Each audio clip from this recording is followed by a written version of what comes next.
Kristus ada di tengah-tengah kita, lebih utama dari segala sesuatu. Bukan aku, tetapi Kristus. Namun aku hidup, tetapi bukan lagi aku sendiri yang hidup, melainkan Kristus yang hidup di dalam aku.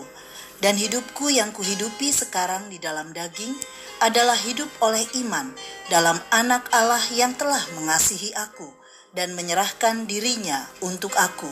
Galatia 2 ayat 20.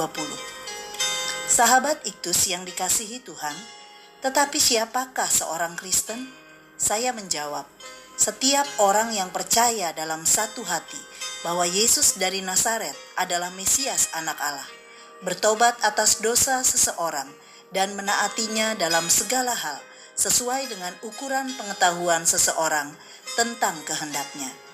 Slogan Not I but Christ digaungkan oleh Alexander Campbell tahun 1857.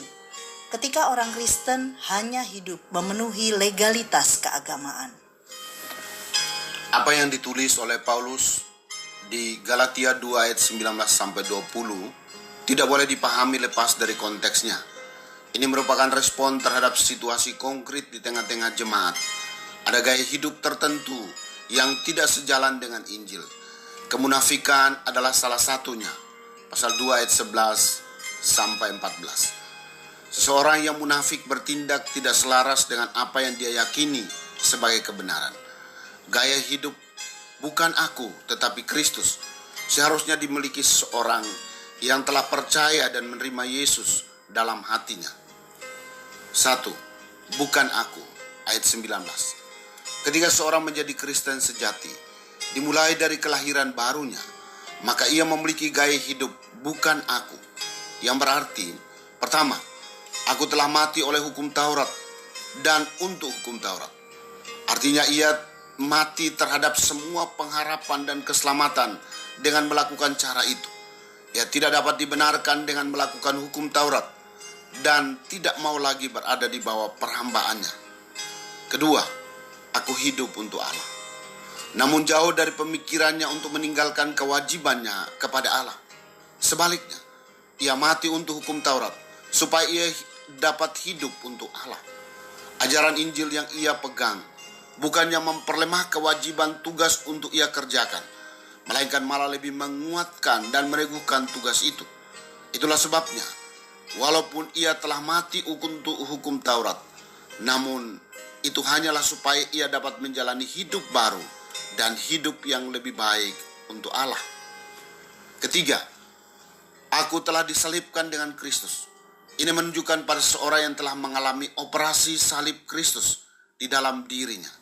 Dia telah disalibkan, namun ia hidup. Yang disalibkan dengan Kristus adalah manusia lama dengan segala keinginannya. Bandingkan Roma pasal 6 ayat 6. Namun manusia baru itu hidup. Ia mati terhadap dunia ini dan mati terhadap hukum Taurat, namun hidup untuk Allah.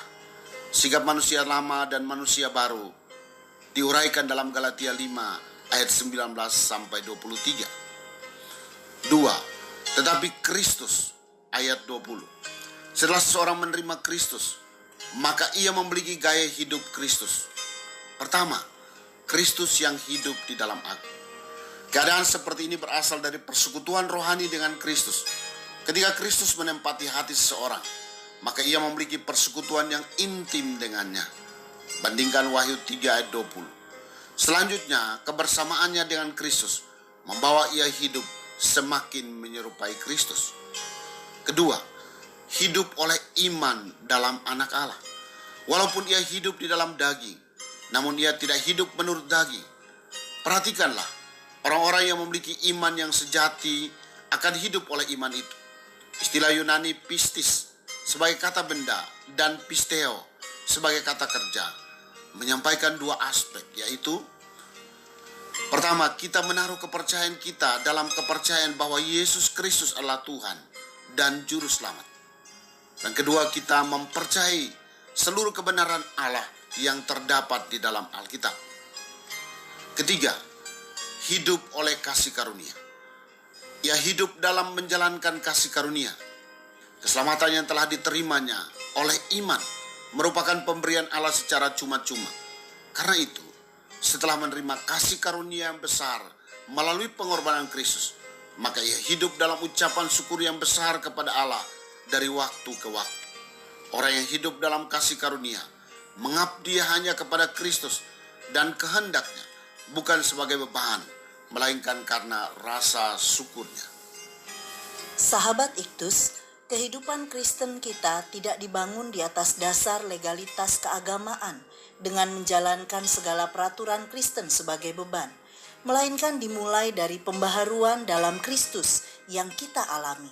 Maka hidup dalam kasih karunia untuk melakukan apa yang baik, sebagaimana Kristus telah melakukannya. Semakin erat persekutuan kita dengan Kristus, semakin nyata Kristus hidup di dalam kita. Hidup dalam kasih karunia tidak berarti saya hidup seenaknya saja sebagai orang yang telah diselamatkan. Seharusnya hidup keagamaan saya lebih baik daripada orang yang belum menerima kasih karunia di dalam Yesus Kristus. Karena kehidupan saya telah ditebus oleh darah Kristus yang mahal, maka saya seharusnya memiliki kualitas hidup seperti Kristus. Melalui diri saya, orang lain dapat melihat dan mengenal siapa Kristus, bahkan menerima Dia sebagai Tuhan dan Juru Selamat. Sahabat Iktus yang dikasihi Tuhan, apakah saya telah menyalipkan kehidupan lama saya dengan segala keinginannya? Apakah hidup saya semakin serupa dengan Kristus? Apa yang menjadi tujuan hidup saya? Apakah untuk menyenangkan diri saya sendiri atau menyenangkan hati Tuhan? Tuhan Yesus, hidup saya bukanlah milik saya sendiri, karena hidup saya telah ditebus oleh darah-Mu yang mahal melalui pengorbanan-Mu di kayu salib. Hidup saya sepenuhnya hanya untuk menyenangkan hati-Mu dengan cara hidup menurut kehendak-Mu. Saya tidak mau mempermainkan kehidupan dalam kasih karunia, melainkan saya mau menjadi Kristen sejati yang mencerminkan kehidupan-Mu, sehingga orang lain dapat melihat Engkau hidup di dalam diri saya. Amin. Berkata tidak untuk keinginanku sendiri, berkata ya terhadap kehendak Kristus. Kristuslah yang harus ku beritakan hingga datangmu Kristus.